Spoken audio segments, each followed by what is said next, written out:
Hello everybody and welcome to NetworkMarketingPro.com. My name is Eric Worre and I'm here in Dallas, Texas in this luxurious hotel room. I know it's an amazing backdrop for an incredible person you're going to hear about in just a moment. But what you're going to hear about in this interview is the power of personal development and how important it is as it incorporates into the network marketing profession. And the reason why this gentleman has the right to be able to talk about that is, I think, like very few people, he has spent most of his life in the area and the passion around personal development. Currently, he is the editor of Success Magazine and doing amazing things with that new magazine and the multimedia around it, providing tremendous value. And I will tell you, he's given me a personal contribution of the fact that I've been passionate about personal development my whole life, and we've worked together. We've known each other for a long time, 15 years at least minimum. And to see that he's continuing the legacy of helping millions of people around the world through personal development. So I'm very glad to have him. I'm glad he was able to make it. But my friends, I'm excited to introduce you to Mr. Darren Hardy, editor of Success Magazine. Thank you very much. Yeah, my pleasure. For being here. Is that your official title, editor? Yeah, publisher and editorial director. Yeah. Publisher and editorial. In other words, you kind of decide where it goes. I work with a team of people who are all very passionate about the final product. Right. All right. I'm a big fan of personal development, as you know. What makes you such a big fan? Results. Really, the results in my life. I think I'm a walking billboard and testimonial reel for personal development. When I was 18 years old, I was in a lobby waiting to be seated at a restaurant and happened to meet a guy. We got to talking, and he casually invited me to a seminar. And for something about him, I decided to sort of take this stranger's tip and went to this seminar. And I hate to sound over exaggerated, but it truly changed my life. I think it just opened my eyes. It's kind of like a light switch. The energy was always there, but you flip the switch, and that seminar flipped the switch for me, and really sort of swelled my ambition and drive, and gave me a place to point it. So that was 18. Applying those principles, by 19, I was earning a six-figure income. And then I got into real estate at 20. I applied some of the principles that I had learned of personal achievement, and again, not to pat myself on the back, but really to be a testimony for personal development. I was out selling an office of 42 agents combined. In the first year, I was #1 in the city. Second year, #1 out of 3,000 agents. Again, I was 20.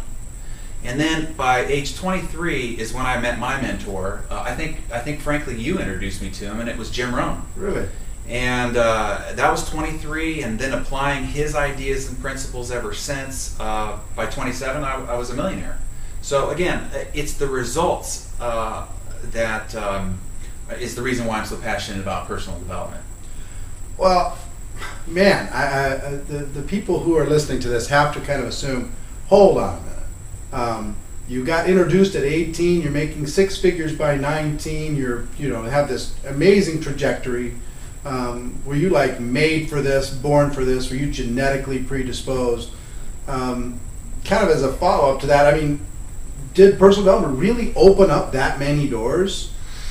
It did. And ever since then, I've been an avid consumer of personal development. The one thing I learned in that first seminar is how powerful but also sensitive the mind is, and that it is sheerly just a computer, and whatever you put into it is what it processes and spits out. I mean, it's sheerly just like a software program, garbage in, garbage out, good things in, good things out. And so I have been a very there's two things that I've done very proactively in my life. I've protected my mind, and I feed my mind. What I mean by protected, we are exposed, especially in these times of financial crisis and all the news media. We are bombarded, our consciousness is bombarded with negative news, fear, worry, anxiety, and that has an incredibly damaging effect on our creative outcomes. I mean, the way that it was explained to me, and the way that I've seen it materialize in my life, you get in life what it is that you create. Okay, I mean, we're all creative beings. We come into this world the same, naked and scared.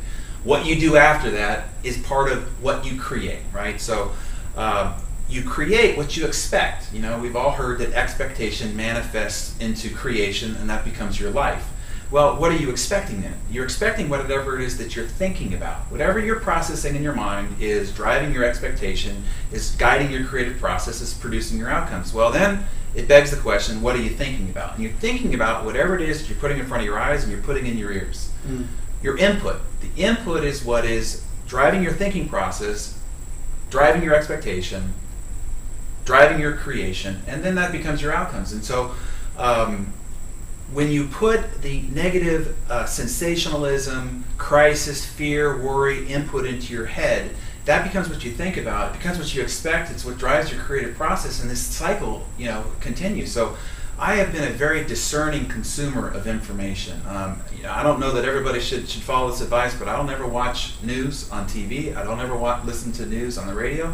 I don't read news on the newspapers. I will selectively sign up for news sources about business or areas that are part of my productive objectives. But I don't listen to news haphazardly, because it has a profound impact on your creative power.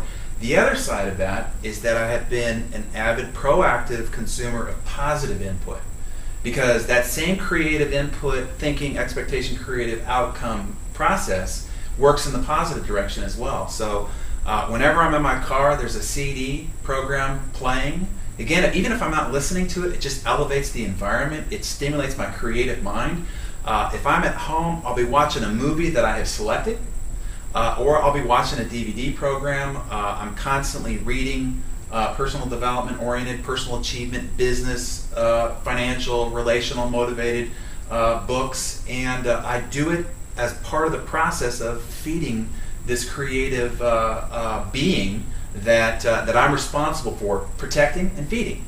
So yeah, I don't know that there's not an innate talent. I'm not born with it. I'm not extra gifted, but I will say I'm extra disciplined about protecting and feeding. And I think that's really what is the driving force for the results that have become sort of the track record thus far.